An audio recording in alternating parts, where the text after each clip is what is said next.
Hello ક્યુટીઝ, જય શ્રી કૃષ્ણ બધાને। સવારમાં તો હું મમ્મી સાથે માટલું લેવા પહોંચી ગઈ હતી, કેમ કે મારા મમ્મીને ઉનાળો આવી ગયો છે અને એને નવું માટલું લેવું છે। તો ત્યાં માટલું લેવા પહોંચ્યા, ત્યાં સ્કૂટર હતું જે કેટલું વિન્ટેજ હતું, એ જોઈને તો આપણે મોજ પડી ગઈ। એમ થતું લાવ ચલાવી લઉં, પણ કોકનું હોય એટલે આપણે એ તો અડાય નહીં। પછી આપણે પહોંચી ગયા હતા પાર્લરમાં જવા માટે, કેમ કે આપણે જવાનું હતું એક ફંક્શનમાં, અને આપણે પહોંચી ગયા મામાને ત્યાં ફંક્શનમાં। મામાને ત્યાં માતાજીનો માંડવો હતો, તો આપણે ત્યાં પહોંચ્યા હતા। અને પછી બધાએ રાસ ગરબા રમવાનું સ્ટાર્ટ કરી દીધું હતું। આ દીપ તો જો ગરબા રમે છે, કેવો હરક પદુડો થઈને। પછી અમારી બધી સિસ્ટર ઇન લો કેવી ક્યુટી બધાએ સરસ મજાનું સામયું ઉપાડી લીધું અને માંડવો સ્ટાર્ટ થઈ ગયો હતો।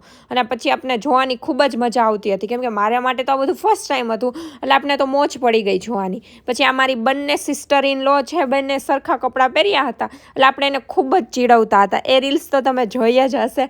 અને પછી બધાને અહીંયા ચાબુક મરાતા હતા, એ જોવાની ખૂબ મજા આવી। અને એટલા વાતુના ગપાટા માર્યા છે ને કે વાત જ ના પૂછો, એટલી વાતું કરી છે।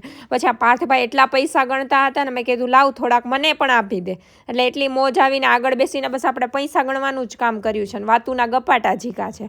પછી ઘડીક વાર વાતું કરી, ત્યાં યુવતી આવી। યુવતીને તો જો બસ નાસ્તો જ કરવો હોય, અને જો બધાને હાય પણ કહે છે। પછી રમતી હતી એની રીતે, આ બધાની આવી ઘોર ડિસ્કશન થતી હતી, ખબર નહીં આ માંડવા વચ્ચે આ બધા આટલી શું વાતું કરે છે, કંઈક તો વાતું થાય જ છે। પછી મમ્મી અને આ મારી જેનકુડી એ બંને રખડતા હતા, બંને કેટલા ક્યુટી લાગે છે। જનુને તો નીંદર નહોતી આવતી, મને નીંદર આવતી હતી, બંને મસ્ત મજાના રમતા હતા। કાલે મળીશું, બાય, ગુડ નાઇટ।